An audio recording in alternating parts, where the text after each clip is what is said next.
Hi students, हमारा आज का जो टॉपिक है वो है ट्रांसलेशन और आप देख रहे हैं ट्रांसलेशन वीडियो पार्ट 2। इससे पहले मैंने एक पार्ट रिकॉर्ड करवा दिया है, उसके बाद आप पार्ट 2 देख रहे हैं। हमने पार्ट 2 में इनिशिएशन से स्टार्ट करना है, इनिशिएशन से, ठीक है जी स्टूडेंट्स। ट्रांसलेशन को मैं दोबारा एक्सप्लेन कर दूं कि मैसेंजर आरएनए से प्रोटीन बनाने के प्रोसेस को कहते हैं ट्रांसलेशन। तो इनिशिएशंस हम यहाँ से स्टार्ट करते हैं। एक चीज़ ये तमाम बच्चों ने ये जहन में रखनी है कि इनिशिएशन जो है ये होती है साइटोप्लाज्म के अंदर। ये जितना भी प्रोसेस हो रहा है ये साइटोप्लाज्म के अंदर होता है। 3 तरह के हमारे पास आरएनए हैं, ribosomal RNA, messenger RNA, transfer RNA.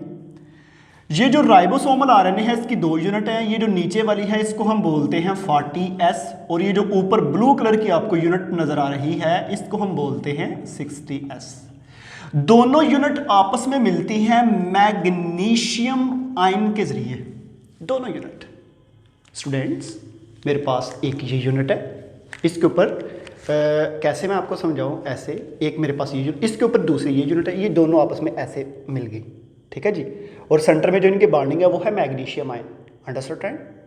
दोनों स्टूडेंट जब आपस में मिलती हैं ना तो इसके सेंटर में एक मैसेंजर आरएनए धागे की तरह का एंटर हो जाता है और एंटर होने के बाद जो लार्ज यूनिट है इसकी 3 आपको पाउच कह सकते हैं या 3 साइट कह सकते हैं वो नजर आ रही हैं। मैंने रेड से शो की हुई हैं। इसको कहते हैं, अगर आप लेफ्ट साइड से स्टार्ट करें, EPA, 3 साइट है हमारे पास। और लें जी, अब यहां पे जरा सब स्टूडेंट ने जरा गौर से सुनना है। मैं इसको जरा ना ऐसे बनाता हूं, यूं, ठीक है जी। ये जी मैंने इतना इतना रेज कर दिया और यूं हो गया, यूं हो गया।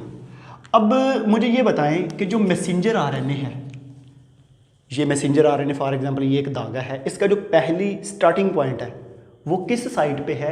ई पे, ए पे या पी पे? पी पे। किस साइड पे है? पी पे। तो इसका मतलब है, आपको पता है कि मैसेंजर आरएनए वर्ड मैसेज से निकला है और मैसेज का मतलब है कि ये डीएनए से कोई इंफॉर्मेशन लेके आया है। इसके अंदर ना यहाँ पे कुछ इंफॉर्मेशन है, एडेनिन, यूरासिल, गवानिन, ठीक है। इसी तरह यहाँ पे इस पे यू कर लें, मतलब इसके ऊपर ना पूरी इंफॉर्मेशन प्रिंटेड है। उसी इंफॉर्मेशन को रीड करना है किसने? राइबोसोमल आरएनए ने। और फिर आगे अमाइनो एसिड लेने हैं उसी तरतीब से प्रोटीन बना के, तो आगे फिर मैसेज प्रोटीन में कन्वर्ट कर देना है। लें जी, AUG मैसेंजर आरएनए पे है, रीडिंग की लार्ज यूनिट ने किस साइड पे? पी साइड पे।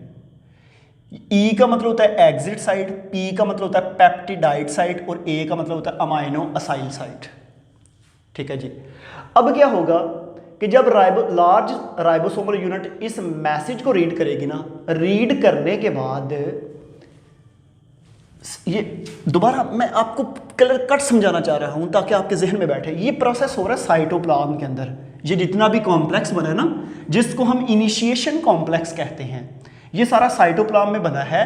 और एक चीज और सुने, लार्ज यूनिट स्मॉल के साथ, बीच में मैसेंजर आरएनए, ऊपर से ट्रांसफर आरएनए, इन तमाम को करवाने के लिए कुछ कॉम्प्लेक्सेस होते हैं जिसको हम कहते हैं इनिशिएशन कॉम्प्लेक्सेस। वो बेसिकली एंजाइम्स होते हैं जो कॉम्प्लेक्सेस हैं, वो जितने भी इस पे पार्टिसिपेट कर रहे हैं, ठीक है स्टूडेंट्स। तो हमारे पास यहां पे फिर क्या हुआ कि साइटोप्लाज्म के अंदर लार्जर यूनिट ने जब पी साइड पे सीक्वेंस को रीड किया तो साइटोप्लाज्म के अंदर मैसेज दिया इसके अंदर कि भाई मेरे पास सीक्वेंस AUG है, इसके बिल्कुल जिसके एंटी सीक्वेंस है वो आकर मेरे ऊपर रीड करे, इसको हम कहते हैं कोडान। ये जो हमारे पास मैसेंजर आरएनए के ऊपर सीक्वेंस है ना, इसको हम कहते हैं कोडान। और इसके एंटी जो होगा उसको हम कहेंगे एंटी कोडान, जो ट्रांसफर आरएनए के ऊपर होगा, ठीक है जी।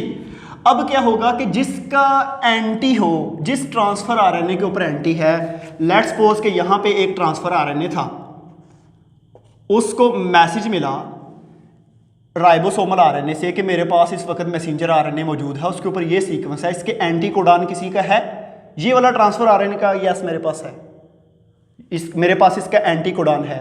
राइबोसोमल आरएनए कहेगा कि अगर आपके पास एंटी कोडान है तो आप मेरी पी साइड पे आकर अटैच हों, लेकिन आते वक्त एक अमाइनो एसिड लेते आए जो आपका रेलेवेंट अमाइनो एसिड है, ठीक है।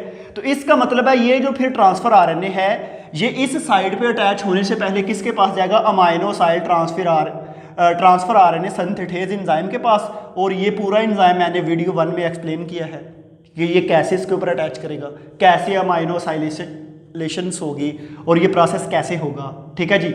ये ट्रांसफर आरएनए लेके ना, ये ट्रांसफर आरएनए अपना रेलेवेंट अमाइनो एसिड लेके पी साइड पे आकर अटैच हो जाएगा, समझ आ गई है।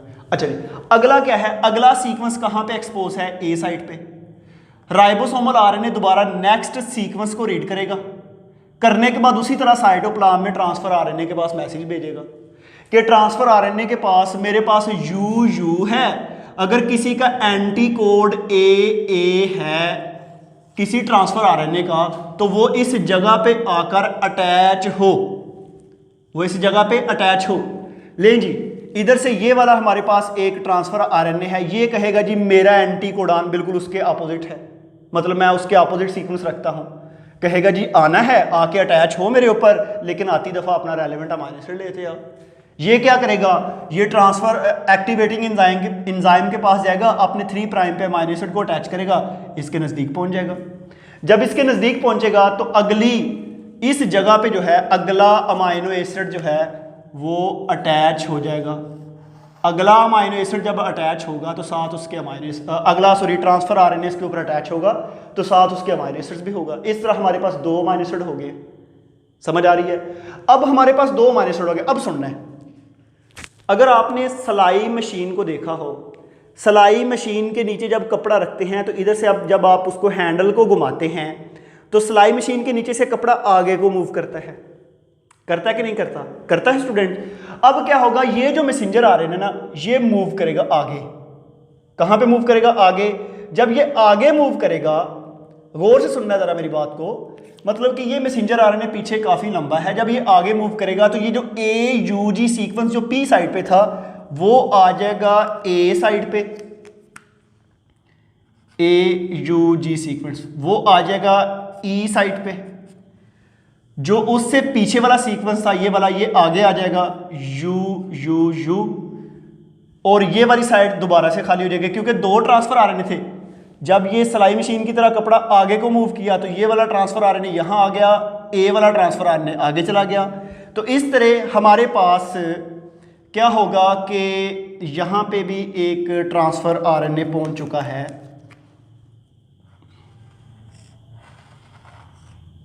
यूं, ठीक है जी। और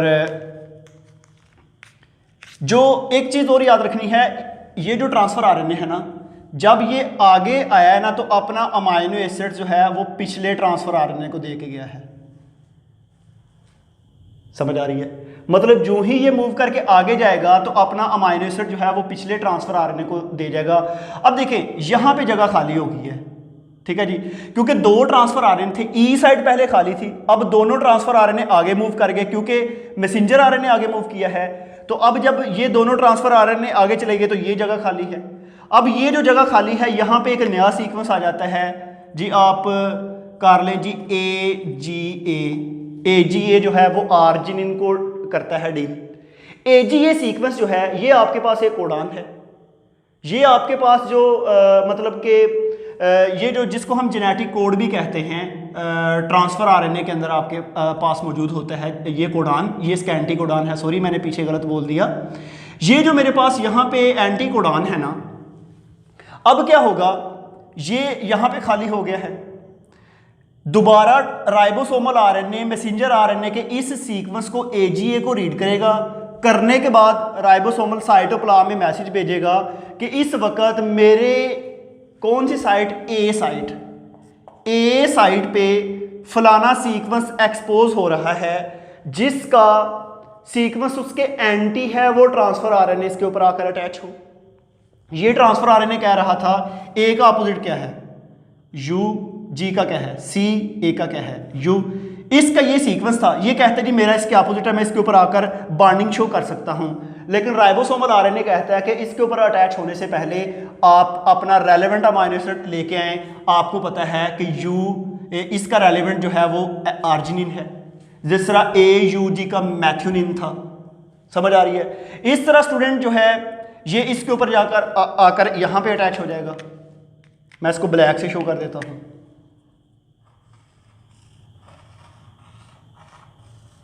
और ये है इसका अमाइनो एसिड्स। अब देखें तीनों जगह फिल हो गई हैं। मेरी बात को मैं यहां से स्टार्ट करने से पहले एक चीज और बताता जाऊं कि ये जब सारे कॉम्प्लेक्स इकट्ठे हुए थे तो इसको बोलते हैं इनिशिएशन।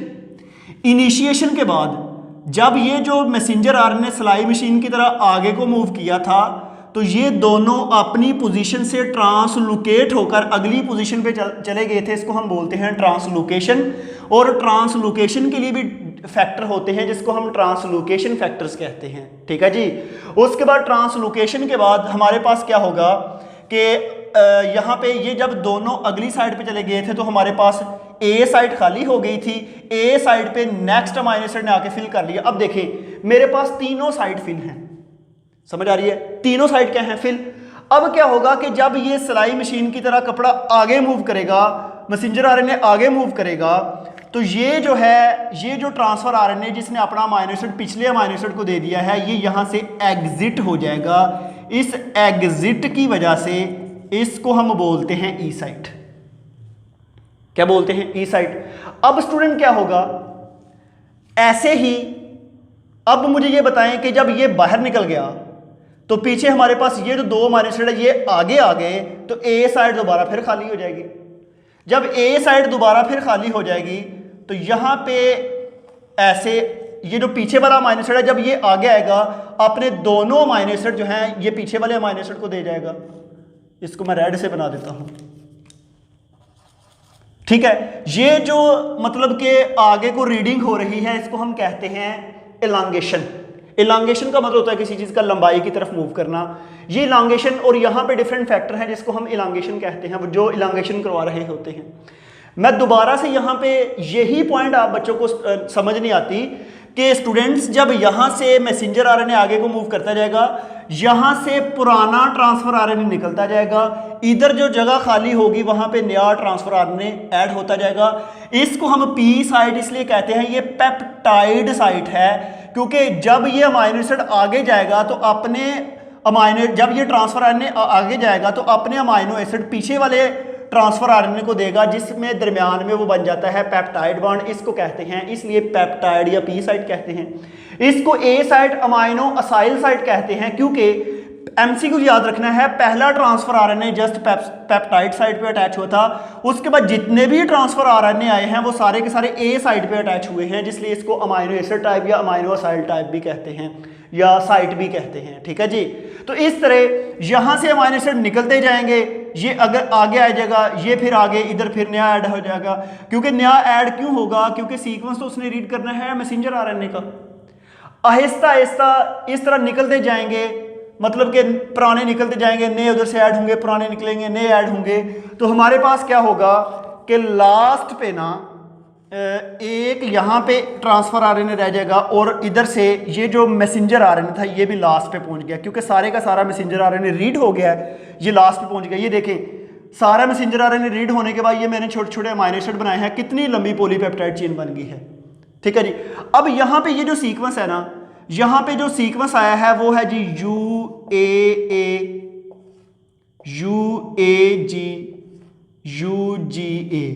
आपने जेनेटिक कोड वाले टॉपिक में पढ़ा था कि ये तीनों ही सीक्वेंस को हम स्टॉप सीक्वेंस कहते हैं या इनको हम स्टॉप कोडान कहते हैं। ठीक है। मैं दोबारा यहां पे जो गलती की थी मैं दोबारा रिपीट कर रहा हूं कि जो मैसेंजर आरएनए के ऊपर सीक्वेंस होता है उसको कोडान कहते हैं और जो ट्रांसफर आरएनए के ऊपर सीक्वेंस होता है उसको एंटी कोडान कहते हैं। ठीक है। मैसेंजर आरएनए के ऊपर जो है ये जो हमारे पास तीन हैं UAA, UAG, UGA, ये तीनों ही स्टॉप कोडान होते हैं। इन तीनों का एंटी कोडान नहीं है, इन तीनों के ट्रांसफर आरएनए के ऊपर एंटी कोडान नहीं होता। जब नहीं होता तो इसके ऊपर कोई भी ट्रांसफर आरएनए साइटोप्लाज्म से अटैच होने के लिए तैयार नहीं है। जब स्टूडेंट तैयार नहीं है ना, तो इसके ऊपर फिर एक फैक्टर आकर अटैच हो जाता है जिसको हम बोलते हैं रिलीजिंग फैक्टर। वो रिलीजिंग फैक्टर जो ही अटैच होगा तो ये सारे का सारा सेम इसी तरह डिसोसिएट हो जाएगा, जिस तरह के आपने इनिशियल स्टेज पे पढ़ा था कि ट्रांसफर आरएनए अलग, मैसेंजर अलग, राइबोसोमल आरएनए अलग। तो जब ये दोबारा ख़त्म हो जाएगा तो इसको हम लास्ट पे बोलेंगे टर्मिनेशन। ठीक है, आपने ये टर्मिनेशन पढ़ ली, आपके पास अब ये जो प्रोटीन बन गया है, ये मैंने यहाँ पे इधर प्रोटीन बनाई है, ये प्रोटीन की फर्दर मॉडिफिकेशन होगी। अभी ये प्राइमरी है क्योंकि इसमें जस्ट पेप्टाइड बॉन्ड है, बाद में ये सेकेंडरी, टर्शरी, क्वार्टरनरी जो भी बननी है ये कॉम्प्लेक्स बन जाएगी और सेल के अंदर डिफरेंट फंक्शन परफॉर्म करेगी। ये मैंने ट्रांसलेशन का टॉपिक जो है ये पढ़ाया, ज़रा थोड़ा सा बच्चों के लिए कंफ्यूजिंग था, लेकिन मैंने पूरी कोशिश की आपको समझाने की। और अगर आपको किसी जगह से ना समझ आए तो ज़रूर जो है वो मेरे साथ कांटेक्ट करके इसको फर्दर को क्वेश्चन आंसर हो तो उसको ज़रूर समझिएगा। तो स्टूडेंट आज के लिए थैंक यू।